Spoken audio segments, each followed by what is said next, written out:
Meu pai desmaiou, então me mexi de novo. E na terceira, como eu tava muito sensível, né? Eu mexi de novo, aí na quarta deu certo. Mas 4 vezes furar no mesmo lugar e tal, já era um... Meus irmãos e irmãs, vejam esse vídeo impactante da Tamires Garcia em um podcast. Ela viu Jesus Cristo entrar em seu quarto. E eu cheguei lá, tava com meningite. Nossa. E assim, aquele desespero na família, meu Deus e tal, e os médicos falando, se você quiser mover ela para um hospital público, a gente não garante que ela chega viva. Então, se fosse você, deixava ela aqui. E eu fiquei internada ali 2 semanas.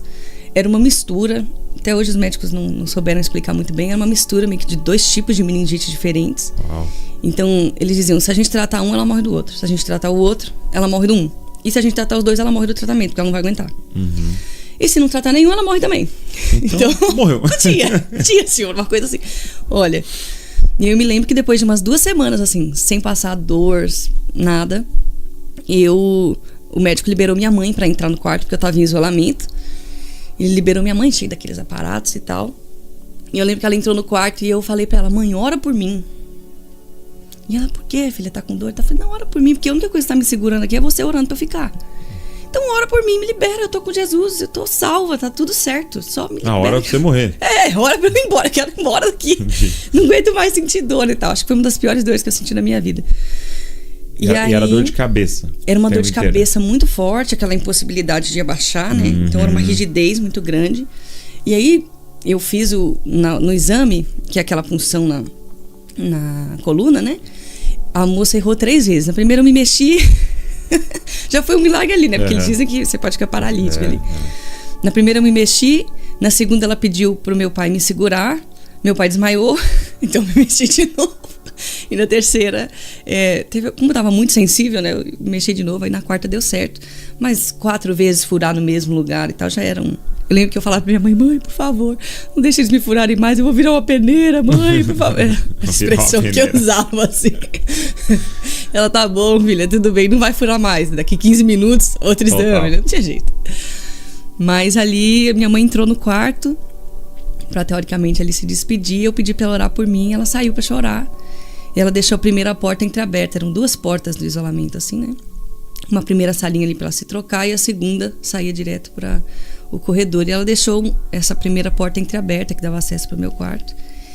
E nessa hora eu vi Jesus entrar. Aí eu falo e já fico emocionada. Você sabe, né? Chorou, né? Você já percebeu. Mas eu vi Jesus entrar no meu quarto pela primeira vez. Descalço, calça jeans, camiseta branca. Não vi o rosto. Era uma luz incrível, mas eu sabia que era Jesus. Quando ele entrou... tem até uma canção que fala isso. Eu nunca vi o seu rosto, mas eu sempre sei quando você chega. Você sabe que é ele, né? Tem a ver com essa experiência. Esse trecho tem a ver com essa experiência. E eu vi Jesus entrar no meu quarto. A minha cama estava bem alta. Ele parou do meu lado e me disse uma palavra. Eu pensei, morri. Veio me buscar. Veio me buscar. Eu encostei a cabeça assim na barriga dele, que a cama era bem alta, ele era alto também. Encostei a cabeça na barriga dele e dormi. Peguei no sono pensando, pronto, morri. A dor passou. Eu acordei no dia seguinte, ninguém sabia explicar. Os médicos começaram a refazer os exames. Não tinha nada, não tinha meningite nenhuma, nem outra. Não tinha febre, não passava mal, não tinha dor, ninguém sabia explicar. Mais um dia ficamos ali e para fazer mais exames e tal. O médico chamou minha mãe e eu no escritório e falou, olha, se vocês acreditam em Deus, agradece. Tem coisas que a medicina não sabe explicar. E mãe, pega sua filha, vai para casa que ela tá bem. A gente não sabe explicar, mas ela tá bem. Então foi essa minha experiência, essa minha primeira experiência de ver o Senhor Jesus assim, de uma visão aberta. Já tinha visto outras coisas assim, mas essa foi de ver o Senhor Jesus assim, pra mim foi muito marcante. E ali a minha revolta tinha que ir embora, né? Você vê Jesus, você fala, acabou. Ele é incrível, ele é tudo que eu esperava e muito mais. Ele é muito mais do que eu podia imaginar. Então ali a gente continuou buscando o Senhor em casa até minha mãe melhorar. E aí ela foi um dia para então uma outra igreja e tal. E a gente passou a congregar ali. Nesse outro lugar. Nesse outro lugar. E como é que é depois de ter uma experiência como essa? Assim, no sentido de não te dar poxa, eu queria de novo. Dá. Você passa os anos seguintes da sua vida, você passa dizendo pro Senhor, eu quero te ver. Eu quero te ver, eu quero te ver. Porque eu fico pensando, de, tipo assim, e até no sentido de todo o resto perder a graça. Né? Vou usar um exemplo bem chulo, assim, pra tentar expressar, né? É como se você fosse na Disney. Entendeu? E depois quer te levar no parquinho lá perto de casa. Em Bragança. Exatamente. E você fala, poxa, era legal isso aqui. Mas agora... então, como é que é, assim, o pós, né? Pra mim, foi realmente isso, assim, tudo perdeu sentido. Assim, tudo perdeu sentido. Então, eu me lembro que nesse mesmo ano, e eu até estava contando pra vocês, né, esses dias, assim, eu não me lembro exatamente onde começou, mas no meu aniversário, eu criei uma tradição, assim, de falar pro Senhor, olha, as primeiras horas, eu não quero passar com ninguém, eu quero te agradecer pela minha vida. Pra mim, eu tinha nascido de novo ali, era uma coisa... Mas eu não me lembro exatamente onde começou. Eu me lembro exatamente, assim, desse dia dos 10 anos. Era 8 de abril de 2004, eu ia fazer 11. Eu ia fazer 11 anos, isso. Eu tava finalizando os 10. E eu tava ali dedicando ao Senhor as primeiras horas e tal, e orando. E, Senhor, não adianta, muda tudo. Depois que você vê Jesus, muda. Muda a sua vida de oração, muda como você enxerga a Bíblia, muda como você enxerga as pessoas, muda como você enxerga a igreja. Muda, porque ele se torna um parâmetro, né? E eu costumo dizer isso, assim, a presença dele, e ele é a resposta das perguntas que eu nem tinha feito ainda. Sim. De repente, eu não tinha nem pergunta mais, porque as respostas já tinham chegado. Eu amo. Às vezes as pessoas até falam isso, né? O dia que eu encontrar Jesus, eu vou perguntar por que disso, por que daquilo, por que daquilo. Eu amo João, quando o Senhor Jesus disse, naquele dia nada me perguntareis. Ele fala isso para os discípulos, naquele dia vocês não vão perguntar nada. E ver Jesus para mim foi isso. As perguntas acabaram, a revolta acabou, as frustrações acabaram, as dores acabaram, tudo acabou, porque ele era a resposta. E ainda que não tivesse acabado nada disso, ele era suficiente. E ali em oração, esse dia do meu aniversário, eu tava falando com o Senhor e tal, e eu queria muito furar as orelhas.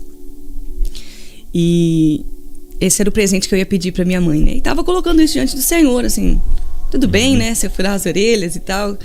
Tudo passou a ser por ele, assim. Entendi. Então eu adotei um estilo de vida eu tomei consciência de que Jesus estava no meu dia a dia. Não era só um Deus distante, sabe? Não era alguém... Deixou de ser o Deus lá da igreja. Deixou de ser o Deus que eu ia encontrar na igreja. Ele passou a ser o meu Senhor, o meu rei, o meu amigo. Então eu ia sair para ir pro colégio, tá bom o cabelo desse jeito? Essa roupa tá boa? Senhor Jesus, até hoje, assim, viração do dia. Uau, Senhor Jesus, eu mando beijo.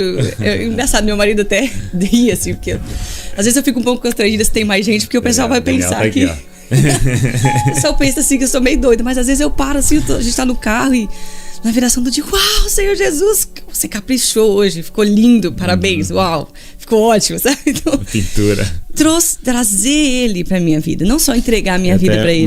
Eu tava conversando com uma adolescente, assim, e ela tava cheia de dúvidas e tal, e ela me falou disso. Deixa eu dar um exemplo, assim, o que é Deus pra você? Perguntando pra mim, né? Porque ela tava querendo dizer sobre algumas pessoas que são muito fanáticas, né? Então eu vejo assim, imagina que Deus fosse uma comida, né? Aí tem gente que come e fala, nossa, que gostoso. Aí ele quer comer todo dia, toda hora. E, né, 24 horas aquela comida, né? E aí ela falou assim, eu gosto da comida, mas assim, às vezes. E aí eu falei pra ela, olha, então esse não é o melhor exemplo pra Deus. E talvez um exemplo bom pra Deus seria os seus óculos, porque ela usava óculos, né?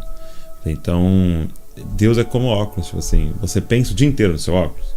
Tipo, óculos. Não. Só que agora você vê tudo através dele. Entendeu? Exatamente. Tudo. Então, onde você olhar, ele está envolvido no seu olhar. Então, como você disse, você não olha para um pôr do sol sem ser através dele mais, né? Ele é essa cosmovisão, né? Você escolhe tudo baseado nele, né? E o exemplo que C.S. Lewis dá, né? Que é do sol, né? Você não passa, você nem consegue olhar pro sol, na verdade, né? Mas também você não consegue olhar para nada, senão através do sol. Né? Então, eu acho que essa é uma mudança que eu tenho a impressão até como se fosse uma segunda conversão, assim, né? Não é, né? É um entendimento, né? Mas da maioria das pessoas tem essa experiência de aceitar Jesus e ter ele nessa caixinha do domingo, da religião, né? E aí chega um momento que ele invade tudo. Uma revelação de quem ele é, né? De que não tem essa dicotomia, né? Não tem minha vida secular, minha vida, meu trabalho, pra ele Ele engole tudo, né? Tudo em todos, né? O tempo todo. E então eu tava nesse momento, assim, falando com o Espírito Santo. Eu queria furar as orelhas e tal. E o Espírito Santo falou pra mim: não fura as suas orelhas. E ali eu comecei um trajeto. Até tava comentando com o Daniel esses dias, meu esposo. Desde esse dia eu nunca estive fora de um voto. Até o final da minha vida eu vou estar num voto ao Senhor. Então, essa experiência com Jesus destravou em mim algo de que eu queria me oferecer. Não era mais só o sacrifício dele por mim. Era como eu podia agradar o coração dele. Como eu podia entregar mais a minha vida. E passou a ser assim. E aí eu lembro que o Espírito Santo falou pra mim: olha, não fura as orelhas agora. Daqui 7 anos eu vou te fazer uma pergunta. Dependendo da sua resposta, você fura ou não as suas orelhas. Eu me achei meio doida, mas ok. E a partir daí minha mãe conta isso, inclusive. Anos depois a gente estava conversando e ela falou pra mim assim: por um tempo, e foi muito forte o que ela me disse, por um tempo eu me senti roubada na minha maternidade. E eu falei: meu Deus, como assim, mãe? E ela falou: porque quando você fez 10 anos, e foi ali a minha experiência com o Senhor, quando você estava dos 10 para os 11 anos ali, você já não me perguntava mais. Você dizia pra mim: mãe, o Senhor falou comigo assim, assim, assim. E eu sabia que o Senhor tinha falado realmente com você, então eu falava: ok, filha. Mas ela falou, e foi uma época muito difícil pra mim, porque eu como mãe, eu sentia: poxa, Deus falou com ela, eu sei que é de Deus, ela tem que fazer, vai ser desse jeito, mas ela nem perguntou o que eu achava. Assim, porque foi muito radical pra mim, assim. O meu encontro com o Senhor me tocou tanto que eu falei: é isso. O que ele disser vai ser. O que ele pedir, eu vou dar. O que ele mandar, eu vou obedecer. Então, ainda mais lendo ali, João, né? Vocês são meus amigos, se tem uma condição, se vocês fazem o que eu vos mando. Então, pra mim, a obediência era o nível mais alto, né? Obedecer ao Senhor e, óbvio, assim, obedecendo as autoridades ao meu redor.